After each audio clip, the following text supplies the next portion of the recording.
Go! Go!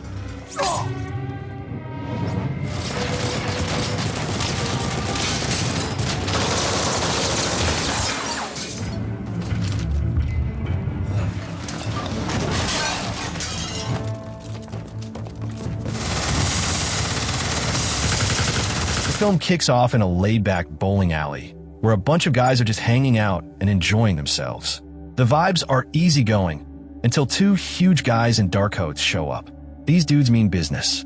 They walk straight up to a guy named Luis, and you can feel the tension rise immediately. Turns out, Luis owes a chunk of money to someone called Big Doug, and he's missed the deadline. One of the newcomers, a tough guy named Tommy Wicker, isn't there to chat. He wants that cash now. Luis tries to act tough, calling on his boys to handle Tommy. Bad idea.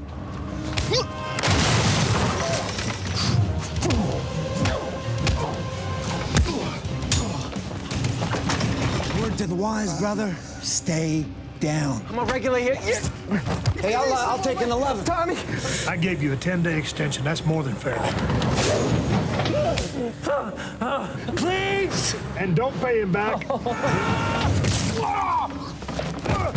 While Luis cries and begs, Tommy just tells him he's lucky to be walking away for now. After dealing with Luis, Tommy and his partner stop by a clinic for a checkup. In the exam room, Tommy takes off his shirt, checks himself out in the mirror, and smugly says he still looks good. Then it's off to meet Big Doug, who wants an update on who's paid up. But the talk quickly shifts to Tommy's family, his wife and brother, Eddie. Apparently, Eddie's gotten into serious trouble, and Tommy's cleaning up the mess by working off his debt. Doug gives Tommy a new job, deliver a small, important package to a guy called the German. If he pulls it off, Eddie's debt is wiped clean. Tommy's unsure, but accepts. I need a package delivered to the German. Is that important to you? It is. Enough so that if you do this for me, I will wipe clean your brother's debt. What's in it? You're being paid not to know. Tommy heads out, unaware that Luis overheard the whole thing. As soon as Tommy leaves, Doug calls the German to let him know the package is on its way. Meanwhile, the German steps out a luxury car and enters a fancy restaurant to meet with another crime boss, Nicholas. Things get tense fast. Nicholas is mad because the German hijacked a shipment of his silver. The conversation is full of fake politeness, but underneath, it's all threats. Secretly, Nicholas has gunmen waiting in the kitchen, ready to ambush the German. Nicholas suggests having lunch and says he'll ask the chef to prep something, but it's all a setup. The German senses the trap. He sets his sunglasses down, grabs a nearby knife, and stays calm. Go! Go!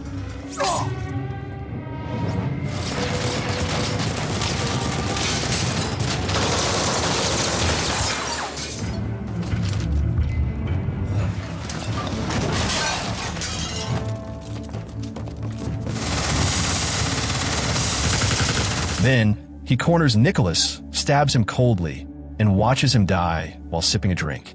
Once it's over, he cleans his blade like he's done it 100 times before. Back with Tommy, he visits Eddie in prison. Tommy says he's close to clearing the debt, but Eddie isn't thrilled about it. He tells Tommy that it's not his job to fix things and admits he probably wouldn't do the same if the roles were reversed. Still, it's obvious they care about each other. Eddie warns him, if anything goes wrong, he's the one stuck in prison with Doug's people all around him. I'm in here with a bunch of Big Doug's friends. Take care of yourself, bro. Later that night, Tommy heads home to his wife, Darla. The house is peaceful, dinner's ready, and she's walking around in just a towel. After they get a little romantic, she brings up a serious question. What if something good actually happened for once? She wants him to quit the dangerous life and maybe take up something safer, like working as a bouncer. Tommy shrugs it off, saying those jobs don't pay enough, and he still has to take care of Eddie's mess. Darla gets it, even though she wishes things were different. They have a quiet moment together. Tommy doesn't say, "I love you," but it's written all over his actions. The next morning, Tommy and his buddy, Julio, hit the road to deliver the mysterious package. But on the way, Julio can't help himself. He opens it. Why didn't you just mail it? You got me. Come on, man. Just want to see what all the fuss is about.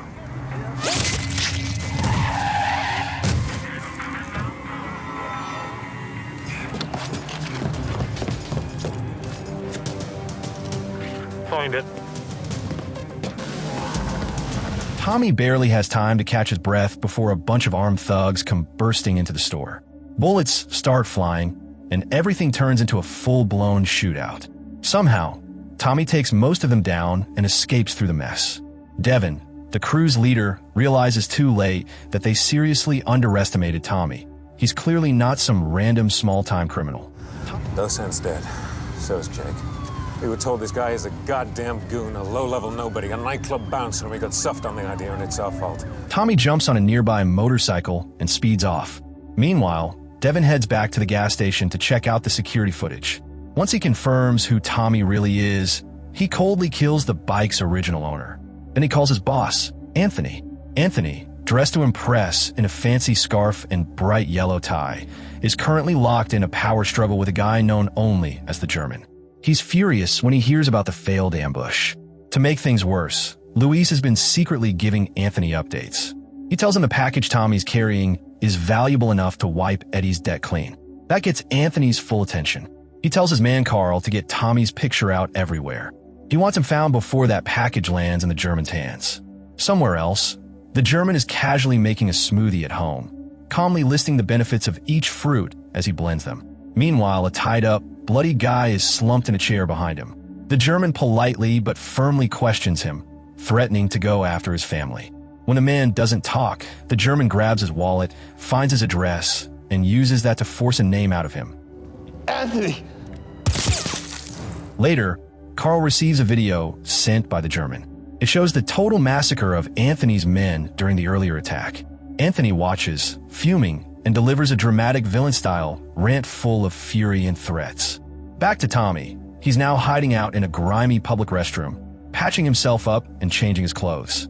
He calls Big Doug and says he's out, that something feels off. Doug isn't having it. He says if Tommy walks now, the money's gone and Eddie stays in debt. With no choice, Tommy agrees to keep going. He calls Darla to let her know he's okay, then hitches a ride to Vancouver. At the same time, the German's entertaining a guest at his place. They chat over drinks, walk into a room full of medical gear, and the topic shifts to the package. The German casually says it's already on its way. As soon as Tommy reaches Vancouver, a security guy recognizes him and tips off Carl, who then notifies Devin. Carl finds Tommy, but their run-in turns violent fast. You know, why don't we just skip all this and walk away?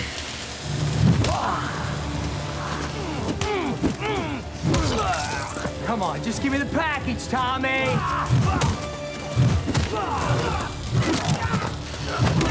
No, man, please, no! But just as he starts to leave, Devin arrives. While the two face off, one of Devin's team members, Monique, sneaks up and zaps Tommy with a stun gun. Tommy wakes up tied to a chair in some dark warehouse, and Monique hovering over him with a surgical knife, tossing out threats. Anthony arrives and stops her. He wants Tommy alive to strike a deal with the German. He leans in, asking what makes Tommy so important. Tommy answers by slamming his head into Anthony's face, killing him on the spot. Devin steps up and decides to handle the negotiations himself, but things fall apart fast. I never did it for money. I did it for fun. I know what you're trying to do.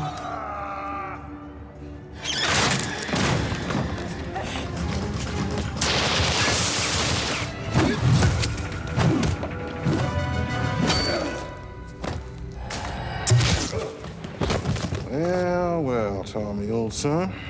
When he comes to, he's strapped to a medical bed. The German and a doctor stand over him.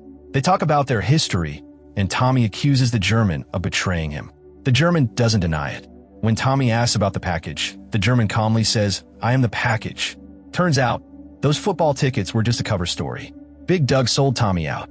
The doctor explains that both Tommy and the German have a super rare blood type, HH, and the German wants Tommy's blood to save his own life.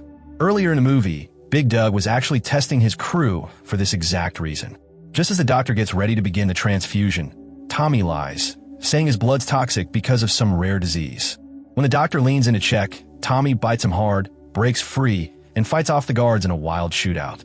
He makes it out of the room, but the German's waiting. Had yourself one hell of a day, huh?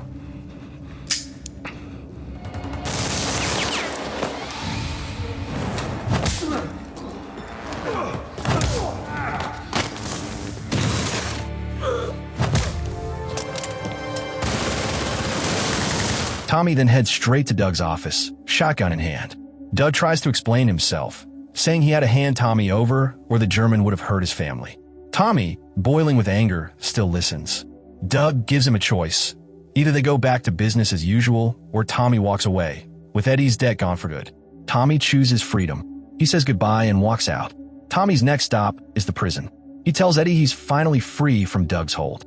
Eddie breaks down, overwhelmed, and swears he'll do better when he gets out. They bump fists through the glass divider, a quiet moment of forgiveness between brothers. In the final scene, Tommy's trying to sell the German's car. While checking the trunk, he stumbles on a hidden stack of cash, more than he expected. He calls Darla and tells her he's coming home with a surprise. And for the first time ever, he ends the call with "I love you."